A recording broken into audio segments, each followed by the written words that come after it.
everyone, welcome back.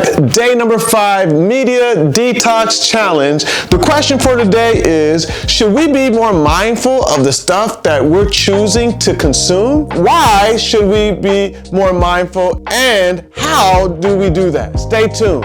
Media Detox Challenge.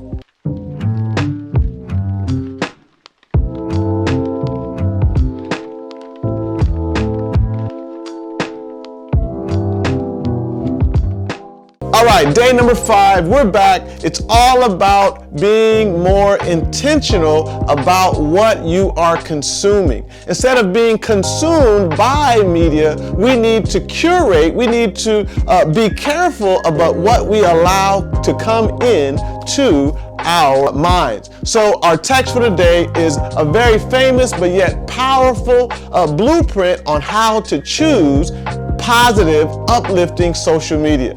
It's found in Philippians chapter 4, verse 8. It says, "Finally, brethren, whatsoever things are true, whatsoever things are noble, whatsoever things are just, whatsoever things are lovely, whatsoever things of good report, if there be any virtue, if anything praiseworthy, meditate on these things." So here in Philippians chapter 4, it says that the thing has to be true, it has to be honest, it has to be lovely. It gives us this blueprint of how to choose what we allow to come into our mind. Let's look at some lessons we can learn from Philippians 4, verse 8. So I want you to imagine that every day I give you $1,440.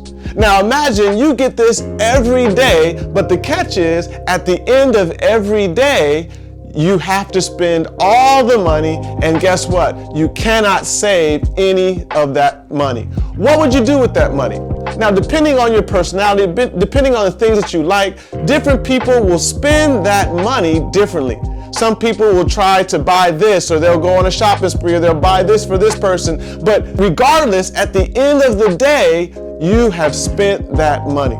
Now that's an illustration of the time. All of us get 1,440 minutes a day. And we say, how do we spend our time? And so when we are on media, we're often spending or wasting time.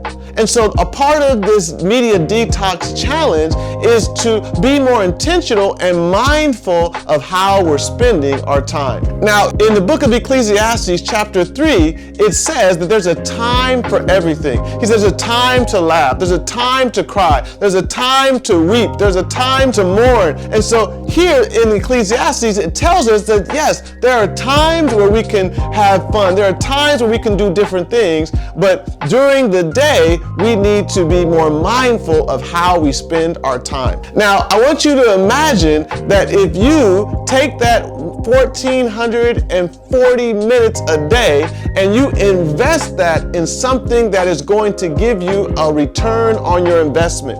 So media oftentimes doesn't give us any return on the time, effort, and energy that we're investing in it. So point number 1 is that we need to buy back the time. So in Ephesians chapter 5, verse 15 and 16, it says that we need to redeem the time.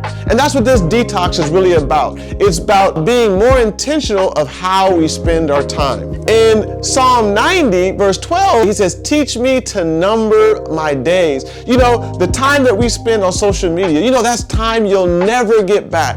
And so you want to invest your time in things that are going to be a blessing. Number 2 is the biblical blueprint. Focus on whatever is true, whatever is noble, whatever is just, whatever is lovely, whatever is pure, whatever is praiseworthy, and whatever is of good report. So what does it mean? So when it says whatever is true, the things that we're consuming, is it accurate? Is it real? Or is it fiction? Noble. Does that mean that it has a high moral value? Is it uplifting? Is it encouraging? Just, is there a sense of fairness? Are people being abused and used and made fun of and mocked? Is there a sense of aesthetic beauty? Pure, could you sit down and watch that with your mother or your father or an elder or your grandmother? Or better yet, would Jesus sit there and watch this with you? praiseworthy? Are the things that you're watching, are they adding value? Or is it something that you would want to celebrate? And the last one is good report. Is that something that you would want to tell others that you're excited about? So let's look at some simple steps of how to apply this. Step number one, you need to ask for discernment. Ask God to help you discern on your content. Number two, apply the principles. Whatsoever is true, whatsoever is noble, apply these things to your media consumption. Step number three, be balanced. Don't go to one extreme to the other. And number four, you need to cultivate the habit. I know that this is only day number 5, but guess what? As you continue to go forward in this media detox challenge, guess what? It will get easier and easier.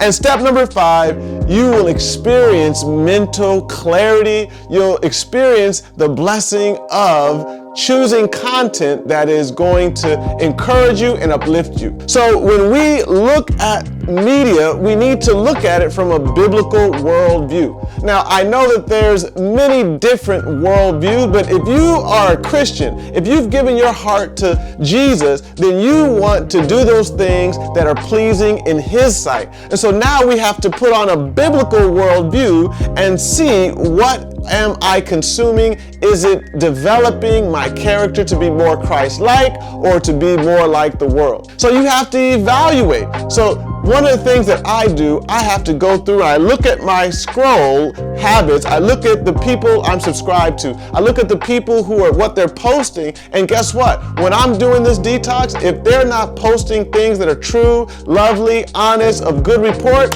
I unfollow them. That means I have to avoid those places, those sites, those people that are promoting filth and worldliness and corruption. And I want to watch things, I want to consume things that are going to inspire me. Another thing we have to learn to do is set limits. We have to set limits on our time. We have to set limits on how we spend our time on media. And last thing, you want to engage with purpose. So just don't go there when you have all this time on your hand. I try to only go to media when all my other work is done. When I've been faithful in the things that I've had to do, my tasks are done. Now I want to go and be encouraged. I want to go give encouragement. So these are the things that you can do during this media detox challenge. So today is all about being mindful of your media choices.